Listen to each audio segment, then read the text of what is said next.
Welcome back to Film Time. Shark Tank has been airing on ABC for over a decade. The Sharks are a group of investors who decide if they want to invest in an entrepreneur's business idea or product. If you watch the show, you may have seen numerous business pitches that may or may not got offered a deal, but here are some of the most mortifying pitches ever seen on Shark Tank. In the Shark Tank 7th season, John and Anusha introduced the Umbrella Box to the Sharks, a box that allows you to rent umbrellas, which was probably one of the worst product ideas in the show's history. The premise is simple: the rain catches you by surprise, and you need an umbrella. So you just enter your credit card information in order to get one from a machine that costs $1,000 to make. The umbrella rents for $1.50 for 12 hours, and if it's not returned, the customer gets charged $40. The two were looking to get $400,000 in exchange for 20% of their company, and tried to convince the Sharks that no one wanted to buy cheap umbrellas from a street vendor that quickly break, but that people would want to rent high-quality umbrellas. But Kevin immediately called this a terrible idea. Maybe one of the worst sounds he's ever heard. Have you invested any money in this yet? Yes. Can we have a moment of silence for that dead money? You're so lucky you met me, because I will stop this madness now. The entrepreneur seemed pretty irritated by this, and while the other Sharks tried to talk numbers with the two, Kevin started getting angry about the whole idea that he felt was crappy and a waste of time. After Kevin's guest shark Chris Sacca was the next one to go out by saying that being from California, he just couldn't relate to the problem. Mark, on the other hand, thought it wasn't such a bad idea. I don't think it's a bad idea. I think Kevin's wrong. No, I he's think there's right. opportunity. It's horrific. But went out because he felt it was just too much money for too little of the company. Barbara went out because she didn't believe it made sense to rent on umbrellas. Damon was the entrepreneur's last hope, but he didn't want to invest in Umbrella Box either, and instead told the two to find an everyday item to put in the boxes, something that people would want to pick up on a more regular basis, so the whole thing would actually pay off. Is that the worst idea you have ever seen in your life? It's evil. It's evil.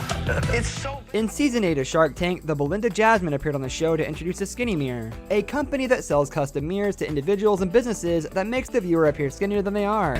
Oh, wow. Wow. So now you're going to have to carry that mirror everywhere you go. Jasmine had only sold $85,000 worth of her mirrors when she stepped in front of the Sharks, but valued her company at $1 million anyway, asking for $200,000 for 20% of her business. She admitted that one could buy a slimming mirror elsewhere, but the Sharks were mostly concerned with the fact that it was basically a con. While Jasmine tried to point out the virtues of businesses selling more products when they look at themselves trying on clothes in a skinny mirror, Kevin said that the real motivation to slim down is to look at the reality and accept that losing weight is hard work.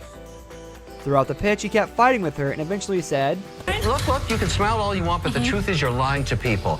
I'm out, but I also forbid any other shark in investing in them. That's it. Okay. It turned out there was no need for that, however, because the other Sharks didn't want to support Jasmine's idea anyways.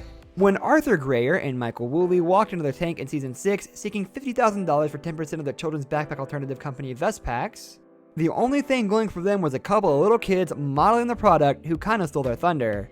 Michael's daughter had invented the product for science class when she was only 12 years old, and he eventually made the licensing deal with Grayer in 2013, landing the product in 75 Walmart stores. The vest-back combination added a neat twist to vests, and its functional design helps distribute the weight. Unfortunately, their sales of $10,000 in 2 months were nothing to brag about, especially with the context of being in Walmart. That's not a lot of money. Yeah. all right. The only thing the Sharks were intrigued by was the story of Michael's daughter, who had won an entrepreneurship competition and even made it onto Oprah Winfrey Talk Show. However, when the investors found out that all happened way back in 2013, 12 years before the Shark Tank episode aired, and that Woolley's daughter was now 27, they exploded with laughter and could hardly stop. They obviously wondered what had happened in all those years and why it had taken him so long to simply make a licensing deal. So even though the Sharks all liked the product, they really didn't like the sales numbers, especially in combination with the fact that he had basically not sold anything until getting into Walmart.